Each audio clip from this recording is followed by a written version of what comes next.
There's a very small group of us that do try to do the economics in the department. We do our best to carry on. So anyway, and I do appreciate you taking the time to think about this for your operation. First disclaimer here. Every number that I present is going to be wrong for your farm. Please accept that. Do not hang me on numbers. If I've got a 5 and it should be a 10 or should be a 3, I don't care. The thing is, I want you to think about how you calculate those numbers for your farm. That's a key thing for me here today. Disclaimer number 2.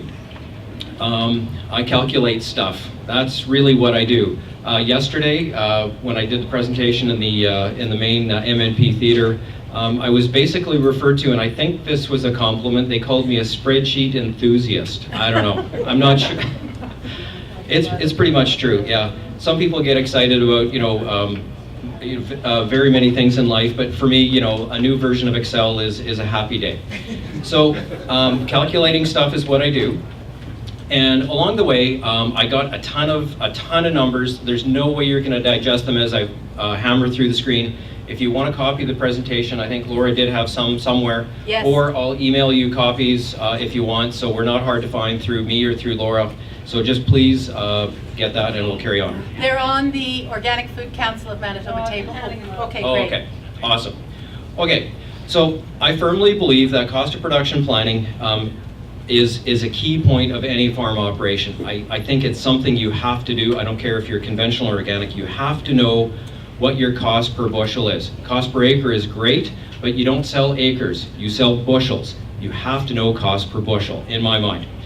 And the COP that this presentation is based off of, and the conventional, they're on the website. Address is there. If you go to manitoba.ca, start searching agriculture or cost of production or something like that, it's going to come up.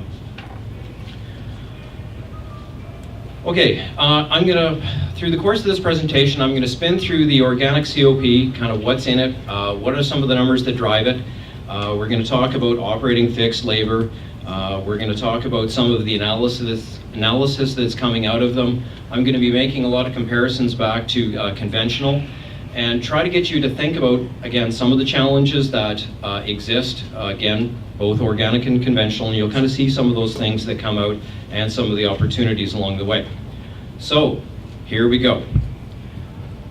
When you look at the organic cost of production bulletin that we've got various inputs that have to go into it. And the changeable items are everything in blue. So if you look at the screen and you see blue stuff, that is changeable within the COP if you're trying to use our tool to help calculate your costs. So for all of the various crops that we've got here for organic, you can change the per unit cost and the seeding rate per acre to match your history on that little statement. Anyways, okay, so carrying on here, fertility is another key component of the costs in the organic COP that we've got. And the way that we've set this up is to utilize a plow down 1 in 4, which is going to spread the costs of that over 3 years of production. So it's kind of a key thing here that you kind of got to get your head around. So even though we say like 1 in 4, if you take these numbers, like $225 to do sweet clover, for instance, that is how you get $76 per acre. So it's about $225 divided by 3. It's not divided by 4, so it's divided by 3. So if you can kind of get your head around that one, that sort of explains how we deal with some of those fertility costs in terms of plow down that are going into the rotation that we've used. And if you do something different, change the numbers. The other element here that we've costed in is compost. And the way we've handled this is to use a compost application 1 in every 10 years. We've costed it at $10.50 a ton, application at $10 a yard. And so that comes out to an annual cost of $12.33 an acre when you divide the $120 cost by 10 years. So if that kind of explains quickly in a nutshell how we've dealt with fertility costs in the budget. Now, in any of our cost of production budgets, we've got various operating costs, And these are pretty consistent whether it's conventional or organic. We start with operating interest at 5.5. We've got land taxes at $12, labor at 20. These are just our kind of our standard numbers. Machinery operating, we throw in there at 10 to deal with repairs, other costs, again $7.75, just to deal with some of those basic costs. And fuel, as we've got in here at 85 cents this year. And with the way oil is dropping, I have absolutely no idea where fuel is going to be next year. I just heard this morning talking to one of the dealer reps that was through the office. He said gas in Alberta in Edmonton is 63 cents this morning. So I guess that's good, you know, being cheap. I like cheap fuel, but I don't know. This is starting to scare me a little bit from an economic perspective. So those numbers, I have no idea where they're going. Okay, the rest of the operating costs here that we throw into the budget, we have to deal with labor. And this year we've pegged it after some debate back and forth through, you know, extensive, you know, guessing. I like the honesty. Well, no, it's not quite a guess, but we dropped it down from, I think it was 4.3 hours last year, and we just kind of ran back another set of calculations. It's higher than conventional, just because of farm scale on average. So again, it's a number that we've kind of assembled, I guess. It's not entirely a guess. So we're sitting at 3.2 hours per acre. And so that does kind of calculate up to a bit of a big number. And fuel calculations, we'll spin through here in just a sec. And then crop insurance, we based it on organic where available, and then conventional where not, is kind of how that works out. So the completely indiscernible chart that I've got on the screen here, don't worry about that. It's just a way of saying we've got a way of trying to calculate the fuel usage per acre based on the number of passes that you do for each crop. So depending on the number of passes for cultivation, disking, seeding, swathing, combining, etc., we kind of can help you calculate that fuel cost per acre, or at least get it hopefully close. So that's kind of where those numbers are coming from. So again, it's all the numbers are in blue, so if you want to change them for your farm, how you do your production, that is, that's up to you. So in 14 slides or less, that was operating cost. So now fixed cost, this is kind of just our standard stuff here, but we really believe that fixed costs have to be included in any production cost discussion, because you have to, it's not just operating, it's fixed. You've got to deal with your equipment, your land, and traditionally, and especially in conventional agriculture, margins are tight, so those fixed costs really do need to be accounted for when you look at your system. So what we have got in the organic budget for fixed costs, just a few things to highlight. We've got land cost in here at $53.75, and essentially how that is calculated is the $21.50 land value multiplied by 2.5% investment rate. And again, talking about land values, yeah, I might as well talk about something uncontroversial like drainage or something like that. There is no way I'm going to keep keep a land value discussion from degrading, because some people will say, well, at that price you can buy everything I've got, and the next guy is saying, like, how stupid are you? So I'm pretty comfortable being in the middle of stupidity, apparently. So that's kind of where this number is coming from. And again, I say land value, not market value, so there's a bit of a key discrepancy there. The other number is machinery investment per acre that we use to drive the part of the fixed costs. We've got it sitting at $222. I'll quickly explain that in a sec. And we do, so that number boils down to, and the other cost there of $27 for machinery depreciation and investment. So we'll explain those right away here. Okay, so in the COP, we've got a chart for equipment where you can put, or change, if you will, the value of equipment that you've got in your farm, so everything in blue is changeable. And that, the difference between the conventional budget and the organic budget is we are running a less expensive, smaller line of equipment. So that's one of the key differences here that we have kind of established, is that the values we're looking at here on a per acre basis are less than conventional, not It's just a matter of scale and scope is really what it's coming down to. So again, everything is changeable there. And just to kind of finish it off, when we get through all of the tractors and seeding and tillage, looking at harvest equipment, etc., we come down to a total value here for our example in COP of $133,000 worth of equipment or $222 an acre. Change it for your farm if you'd like. Okay, now, essentially speaking, the numbers that we've got in this thing are economic calculations. They're not cash calculations. So it's we're looking at depreciation, investment costs, and if you're looking at fixed costs for your place, what should you use? And if you're looking at land, essentially you could use your payments. So if you looked at your land payments, your mortgage payments, your rental payments, add them up. This example is 1,000-acre farm, renting 400 acres at $75. That's a rent cost of $30,000. A couple hundred acres with a mortgage of $17,000. Add them up, 47,000 divided by 1,000, $47 an acre. Really easy math to quickly roll up a better number than just an economic calculation. So that's kind of a key point there.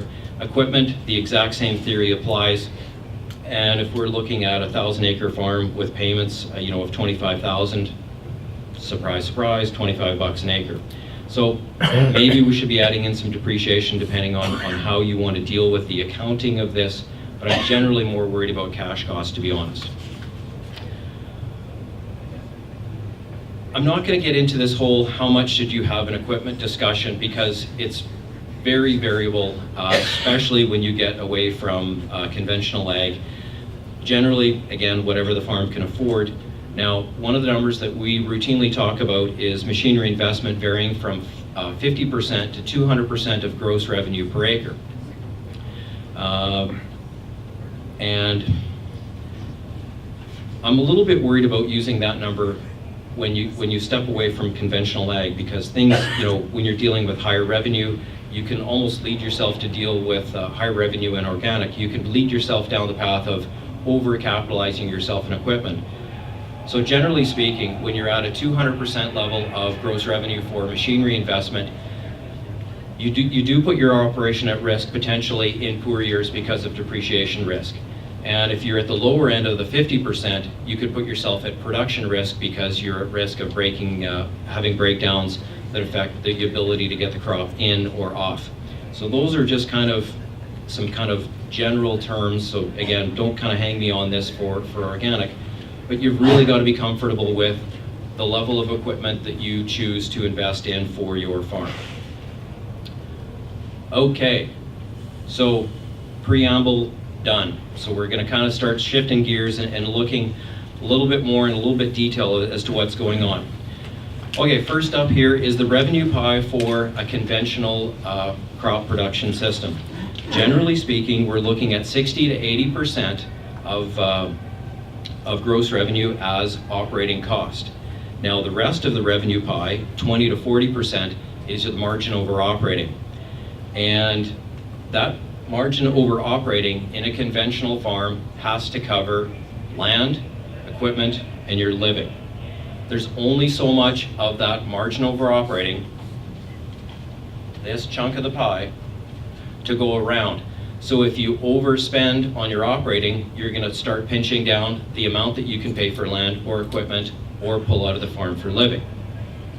Now, it's a little bit different when we start looking at organic. Things are definitely a little bit different there. So when you look at gross revenue and what the average operating costs are, 40 to 50% is operating, which leaves you 50 to 60% of gross revenue as your margin over operating.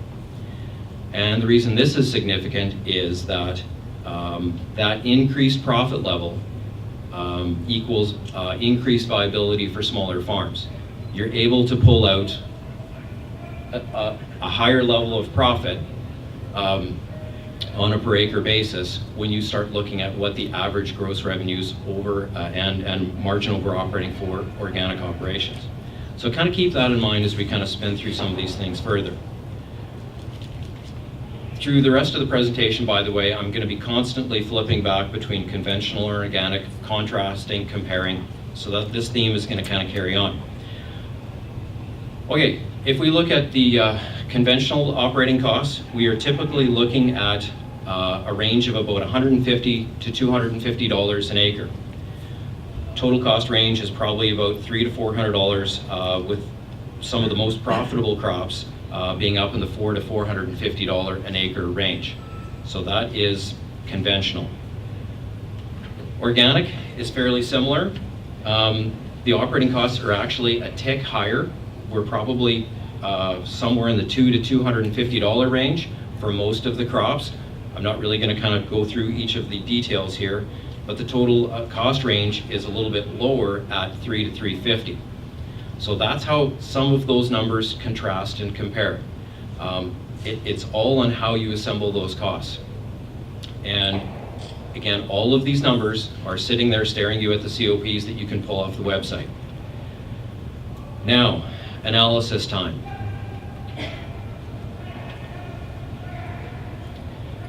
Now you kind of get the whole spreadsheet enthusiast, number geek, blah, blah, blah. We're glad you'll do it. Inspire us too. Yeah, I'm not sure why I do it. Yeah, I'm not trained as an economist. I'm an agronomist that apparently just is too cheap to accept any numbers, and I want to calculate my own. Okay, let's carry on here. So what I've got here is the crop insurance numbers, and it's kind of a risk analysis for 2016. So there's a few different terms here, so I better kind of slow down and try to explain myself here. So I'm basing this crop insurance discussion here on risk area 2, which happens to be downtown Killarney. Sorry, maybe are you in risk area 5? Brandon, you mean? 4, I think. Are you 4? Oh, okay. I didn't know if anyone here would be in risk area 2. But I had to pick something, and so I thought, well, I'll pick my backyard. So if we look at risk area 2 and 80% crop insurance values, the top crops on the list in terms of profitability are generally looking at 80 to 90% of coverage on operating. So this 80% crop insurance value is giving you this insured value, and the coverage of operating costs that is coming out of this is generally 80 to 90% of coverage. And in terms of coverage, the crop insurance value in terms of coverage on total costs is sitting at around 40 to 50%. The organic crops specifically listed by crop insurance here are winter wheat, red spring wheat, flax, and oats. Everything else is based on conventional crop insurance rates. So this is, again, a little bit number intense, a little bit confusing. So I want you to leave this slide with kind of two sets of numbers. 80 to 90% here and 40 to 50% here, generally. And when we compare that to conventional, we see a different story. So this is the same risk area 2 numbers, and generally speaking, we are looking at, on the conventional side, we're looking at over 100% coverage on operating cost and probably about 60 to 70% coverage on total cost. Crop insurance doesn't necessarily know that these are the numbers that I do, but this is how I look at the numbers that are available publicly. So I'm not manufacturing anything, I'm just going to the coverage levels and just looking how these things compare. So the conclusion is, if you feel you're not getting coverage on organic compared to conventional, well, what do you think the numbers tell you? So there you go. Any questions on this one before I kind of bounce along? This is kind of intense stuff. You good? Okay. Taming things down a little bit, let's start looking at some projected gross revenues for 2016. So generally speaking, when you look at organic gross revenues, we're looking at somewhere between $350 to $675 per acre for most crops. Now there's a couple of outliers that maybe are kind of pushing those numbers around depending on the yields and prices that you use, but this is what we've got into the cost of production model. Again, winter wheat is at the top at over $800. Red spring wheat's close to $700, flax a little over $500, and something lower down the list like rye is sitting at about $300 an acre. So digging in a bit deeper and looking at some of the margins, because to me, gross revenue is not the number that goes in your pocket. I'm really concerned about margins. And I talked about margin over operating, so that's the first one I'm going to kind of draw you to, is looking at this column. So this is your gross revenue minus your operating cost. So those numbers are generally $300 to $400. And when you look at the margin over total cost, the number that goes in your pocket, the way we've calculated it, we're looking at somewhere between $160 and $500 for most of the top ranked crops in terms of profitability. One of the things I want to point out here notably is that soybeans and rye are not in the top 5 in terms of organic profitability. And that kind of surprised me, to be honest, just from, I guess, my own personal mindset. I thought they would be probably higher up on that list. So that's currently where I've got organic crops ranked in terms of profitability this year. And to quickly spin through the conventional, this is what's in the conventional crop cost of production budget. We're generally looking at lower gross revenues. We're generally somewhere between $350 to $425 for the major crops, and not some of the outliers, but that's about where that range is. So it is considerably less.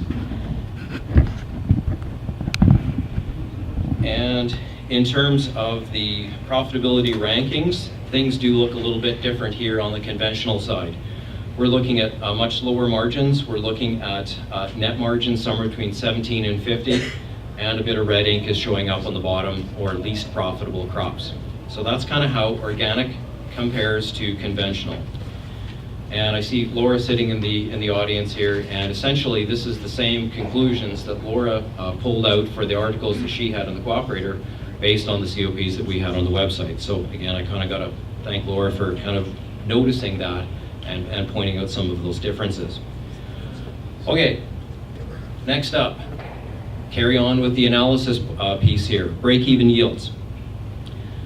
Break-even yields for winter wheat here on the organic side is 19 bushels, hemp 260 pounds, wheat 20 bushels, and oats 50. So a break-even number, just to kind of explain what that means, in my mind, break-even is zero profit. So that's not acceptable per se, but at least you know where the point where you're going to cover your costs and break even. One of the kind of a new number that I'm starting to try to calculate out there, just to kind of give you a value of risk, is to examine the break-even yields as a percentage of your average or target yields. So kind of get your head around that one. What's the break-even yield as a percentage of the target?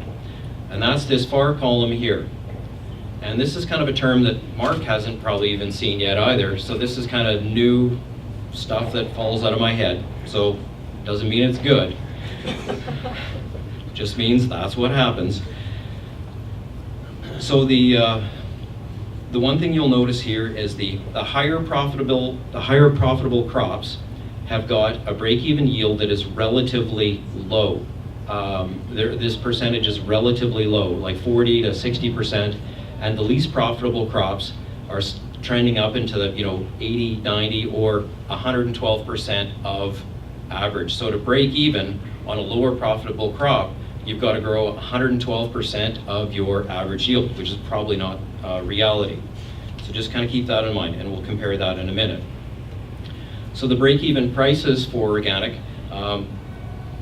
again, appear to be very achievable this year. Again, winter wheat, break-even, looking at about over total cost about $8. Wheat, about $10 or $10.50. Flax, about $24. So they should be achievable from what I'm my understanding of organic prices. Now, comparing back both those two sets of data to conventional. When you look at conventional break-even yields, winter wheat sitting at 65, sunflower here, Confex near the top, sitting at 1630, canola at 38 bushels, wheat at 54, soybeans at 34. So unlike the organic crops, where most of the, unlike most organic crops, the conventional crops are all over 90 to 100% in that break-even percentage of target yields. So what that means is on the conventional side, any combination of price or yield decrease of 5 to 10% is going to put you in a negative position. Contrast that back with the 40 to 50% I just showed you. So that is an indication of risk. So hopefully you guys can get your head around that, because understanding your risk is huge. Now, the break-even prices on the conventional side, again, are much tighter to current values when you compare back to the organic values. So on the conventional side, careful marketing and very aggressive marketing is the order of the day to try to achieve profitability. Okay, I think I'm doing okay for time. Yes, you do. I'm watching. You're doing fine. And there'll be 15 minutes of questions at the end, so make your notes. How about 2 minutes of questions? Okay. We want to pick your brain. Yeah. Yeah, you've pretty much got all that's in there. Okay. Sorry. The next thing, I've got a few sets of slides here to quickly spin through wheat, flax, soybeans, and try to just do some quick side-by-side comparisons on a few parameters. So first up here, red spring wheat. If you compare, organic is going to be, if you can see the number here, organic is going to be on the left, conventional on the right.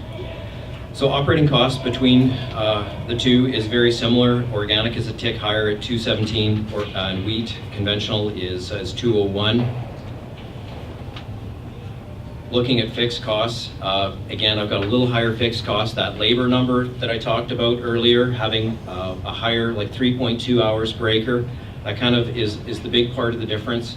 So the total cost, conventional and organic, is shockingly similar at, again, 367 versus 349. So that's very quickly how those costs compare. Profitability, I kind of threw those gross revenue numbers out there. 660 for wheat on the organic, 357 conventional. And again, the marginal returns are considerably better on the organic over total cost or net profit. We're just about 300, and on conventional we're at $8. Operating expense ratio, haven't talked about that one yet. That to me is a key indicator of risk. So when I talk about this, I'm looking at this percentage here.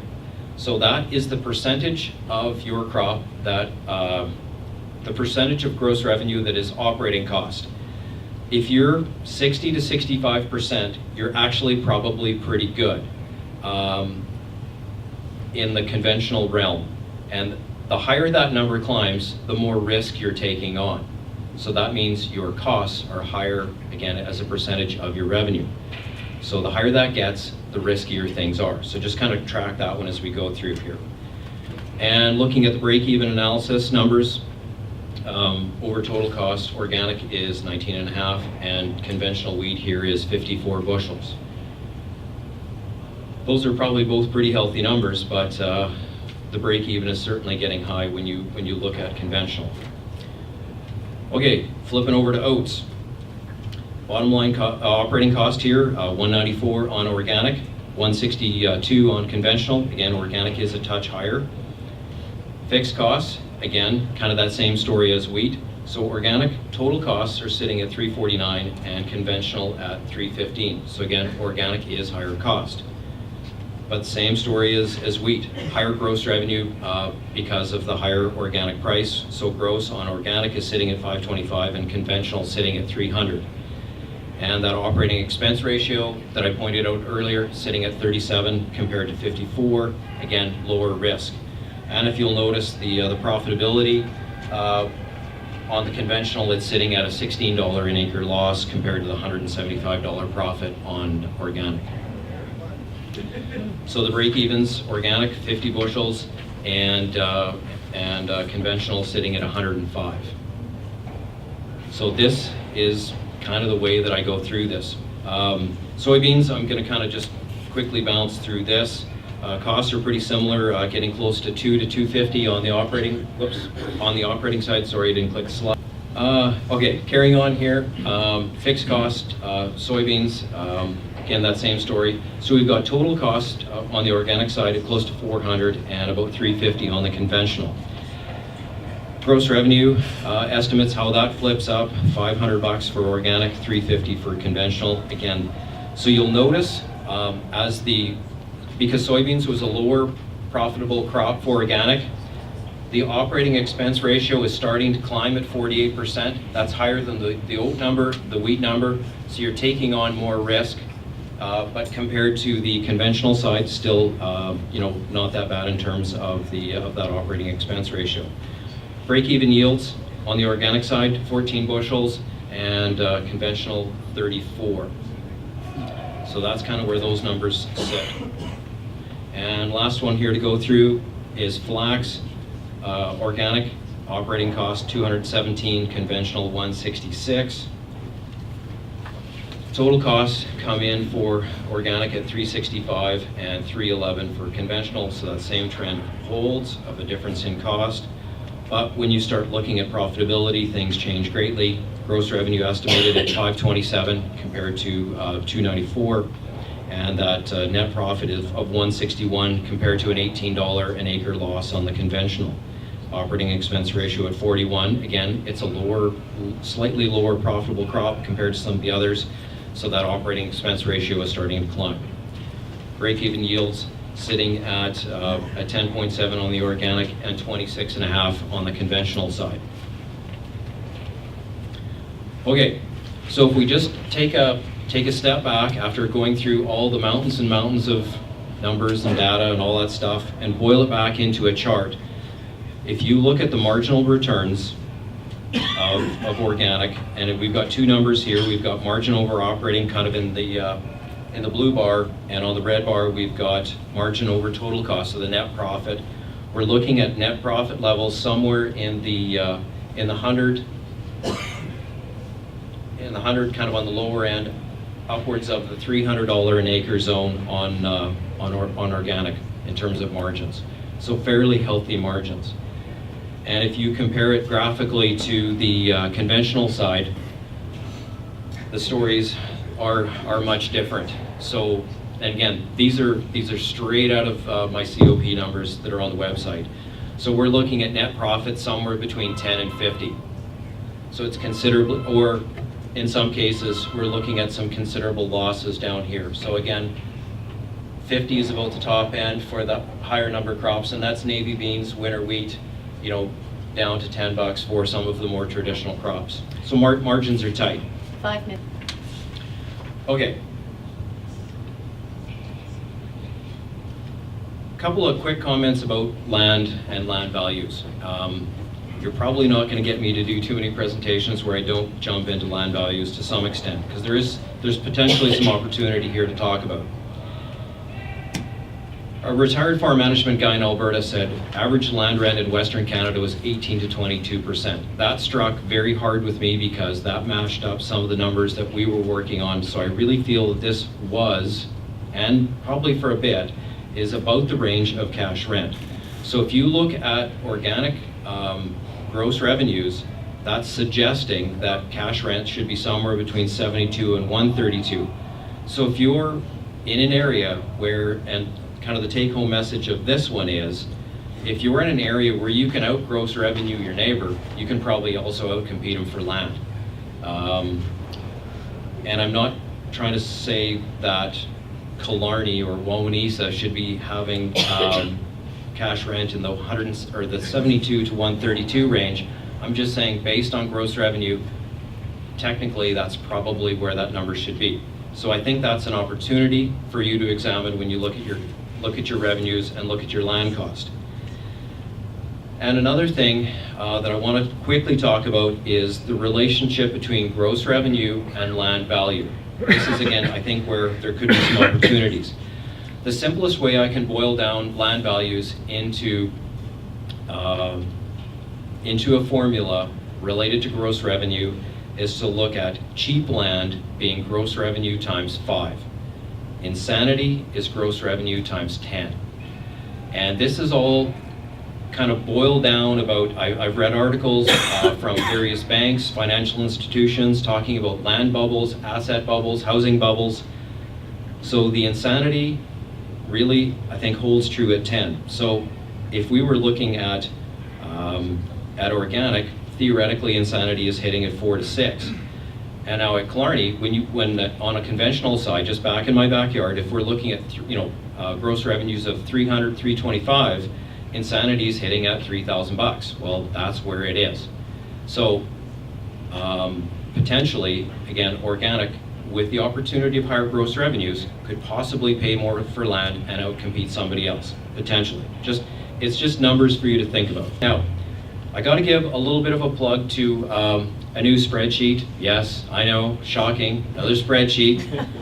Mark, contain your shock. This My Farm crop management calculator is based, again, it's currently written in the conventional, but you can change it, all the numbers in there.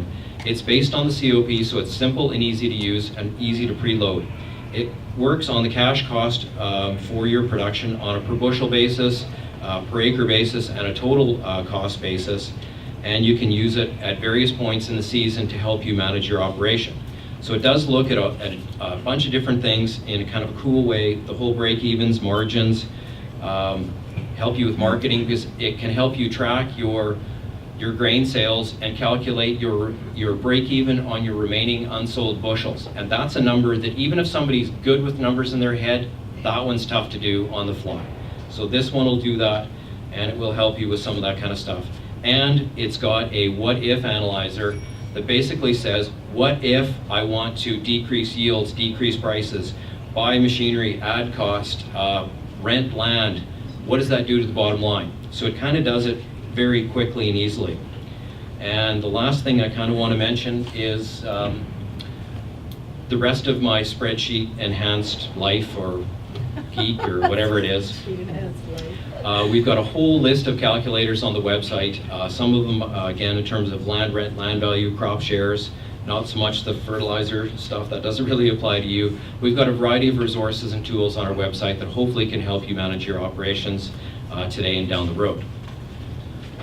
So, Gus the monkey here, he's smart. He's looking at the wheat markets. What does he do? Wheat's at 18, he's gonna book 20% of his wheat. Gus avoids catching gold fever, follows the marketing plan, and he's gonna sell in a rising market. So it's 1950, so he's gonna sell at a good price and make some money. Well, the market drops back to 825. He looks at his break-evens, he looks at his remaining unsold bushels, he knows he's in a profitable position, so he says, yes, when can I haul? Making a profit is never bad, so never feel bad about making a profit. So if you can do it, please do it. And with that, I guess I'm on time. Yes, you are. Thank you very much, Roy.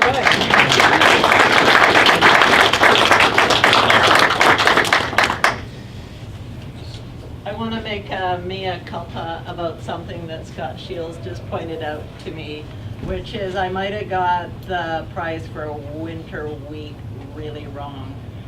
So it's not 19, and Roy and I are going to fix it, right? So it's probably closer to 12.50 or 13. I'd sell them for 19 bucks. Yay! Thank you, And Alan. I got 23 in the spring. Okay, so Grain Millers is just under market. But on the other side of the equation, Flax, we have at 34 and it's now selling up to 44. So these things change every day.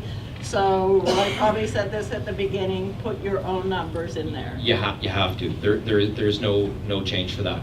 But Laura, this is normal farming life. Numbers go up and down all the time, and you have to be willing to go back to your plan and readjust and make decisions all along the way. That is nothing new. Stock market works the same way. Everybody buys when it's up and loses when it goes down because they do it at the wrong time. Well, I've got that one figured out. Okay. You buy low, sell high. That one I can do. Apparently low is coming. And the local farmer was complaining to me that conventional guys shouldn't even be growing wheat because you can only, until it hits at least $7. And I said, sorry buddy, I sold my winter wheat in the springtime for 23. And he got so mad he wouldn't even talk to me after that. Well, we hope some more of you will talk to Roy. Again, I apologize for getting your name wrong, but there's a lot of good information here, so I hope you do have the handouts. And any questions? How would this apply? Yeah, go ahead. The cash rent value of 18 to 22%. So if I've got $2,000 land, that's what you're basing that off of? In the COP, Yeah. essentially, yes. So I should be saying, though, if I got $2,000 land, I should only be paying Well, there's two different ways you can kind of spin that. If you're looking at $2,000 land, Yeah. if you were going to try to use land value to approximate land rent, times it by 2.5%, which is about the 5-year GIC rate, and then add in taxes. So that's going to give the landowner, again, about a 2.5% return on the value of that asset, and that's going to be about 55-ish. Okay. I was just curious where that 18 to 22% later on you had. That was your gross revenue rate. Yeah, now that 18 to 22, yeah, that's a share of gross revenue, and that's an average number for Western Canada. So if you look at, I'll pick on Killarney again, we're probably somewhere down, unless they're doing stupid things south of Killarney, which they do. If you're looking at 18 to 20%, that's probably about the range. And if I head down to where my in-laws are at Altona, they're probably at the 22 to 24% of gross revenue for cash rent. It just, again, supply and demand always takes over and fixes or changes those values to where they probably are going to be. The rest of the land rent discussion is, you got to be fair and reasonable. Don't offer something that you wouldn't take yourself, because the only thing worse than a stupid landowner is a stupid farmer. We've done some crazy things to land as rural people, and we've got to kind of get back to reality. So fair and reasonable is the order of the day there. I can torture you with land rent value discussions to, yeah, you'll Please want to get don't. rid of me. Anyways, anything else? There's a mic there if you want to speak into it or not. I think okay, but if your total sales revenue is coming down for conventional guys, and that's the main ones buying and renting the land, shouldn't the rents start coming down then again, while they're still escalating up right now? Yeah, you're using They're going logic. the wrong- Yeah, okay, There go, is no. now in the last little while there hasn't been. Right. So what you've got to do is go back to that kind of the revenue pie that I had. So when you look at what's left over, that margin over operating, what they're doing is that they're essentially living on their capital is what they're doing. So if they've got half the farm paid for, they rent the other half, they're kind of subsidizing that rented land with their existing owned land. So that's essentially what they're doing. They're making a choice, and they're going to overspend on land, and they're going to leave themselves tight on living or equipment values. The pie's only so big. Like, if you overspend, it's going to cost you. So being that commodities are going to go flying higher and soon, how long do you think before things start to normalize again? Whoa! Okay, who's got the crystal ball? Do you think it will normalize and get to a more sensible stage at some point? Normalize in terms of margins or land values? Yeah, where they get No, back it's into going a more reasonable area. I don't know. Never. Like, Gonna happen. the older I Like get, when the we're less I... talking revenue, like you're Yep. saying. No, I know. The older I get, the less I know. Yeah. When it comes to market prices, my standard thing is, look at the price of oil, look at the stock market, look at the economic indicators that are going around. 5 years ago, I would have told you there's a solid link between the price of oil and the price of corn. And corn is the big dog, it wags, everything follows. Now, I don't know. I really don't know. Because I can't find the relationship anymore between that. So when you look at the market, the commodity prices, that super cycle that we just kind of ran through, I think is over. So I think those prices are down, and they might stay down for a while. There's not a lot of strength in the economy. I think the order of the day is going to be tight margins. It just appears to be the case. And land will eventually get to where it needs to be, but it's going to take some time. And it's only, It's only when we run out of money. Other questions? We have a few more minutes to discuss this. Yes, please go ahead. How has the cost of production for organic changed in the last 5 years? Has it increased 20%? Because I'm looking at conventional, it's ridiculous. Well, some of the same trends are going to hold in terms, like if you look at conventional, the big change for wheat has probably been on the fertilizer and the chemical side. If you look at canola, it's probably been on the seed and the fertilizer side. So those are kind of, when you look at the big numbers, that's what's changing. On the organic side, I mean, everything is generally going up, but the impact of seed, because seed has certainly gone up, like as the commodity prices have changed, that's probably been one of the bigger ones, but it's less relative impact. Labor is still a big one. I think what's really changed though, Roy, in organic is the market price. In 2011, organic prices were extremely low, not much more than conventional. So that's what's making organic profitable right now. Yeah, It's not the but- huge changes on inputs. No, but they are still changing. So if you are tracking your cost, you're right, they're changing. But that's part of just kind of the normal change. Land taxes are going up. Like all of those things are still in play behind the scenes. So is there a rule of thumb kind of for organic in the last 4 or 5 years for price we're getting for organic wheat versus conventional wheat? Is No, there- There's no no relationship. relation? No, that I don't have. It's all about supply and demand. So right now, there's very little brown flax in the marketplace, so there's a very high price. So that's all it is. As more producers come into organic, the price will come down. But I guess that's also dependent on the commodity though, as well. And the demand for the commodity. Yeah, no. Other questions, please? And if you want to step up there, that mic is in the middle of the room for this to be as interactive a day as possible. We know you remember better when you're talking. Yes, please go ahead. On the green manure side, what percentage of your farm are you? That was a 1 in 4 rotation, so the cost of that was then split over the other 3 productive years. So that's how we did They're that. taking that percentage of the land base out of your revenue. No, I'm assigning, the cost of growing the green manure, including the land cost that's in there, is assigned to the Other other 3 years. to the other 3 years. Not many less acres to make a living off. No, listen to what he's saying. Say it again. Well, you're kind of talking dissimilar things here, but heading in the same direction. So that's how I applied the cost. Like 1 in 4 was the rotation, so the costs were assigned over the 3 productive years, including the land cost. So yes, you're going to have less acres in crop, but that has to be part of your system. And remember that other cost of productions often don't do that. The Saskatchewan one does not do that. It does not include the cost of the green manure year within the annual cropping system. But ours does, and it's covered then by the greater return.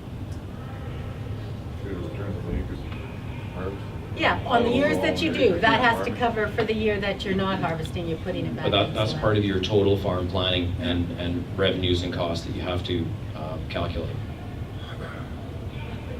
Fair question. I guess I'd be missing an opportunity for saying that as far as your the hemp prices at $1.55 is more than $1.80. Oh, okay.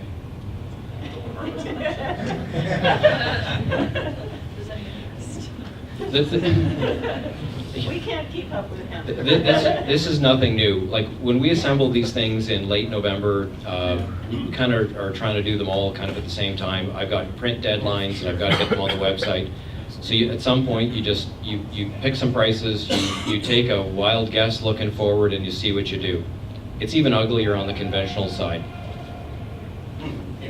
The price of oil sure changed since then too. Yep. And the dollar. And my bank account. There you go. Okay, anybody else? Another question?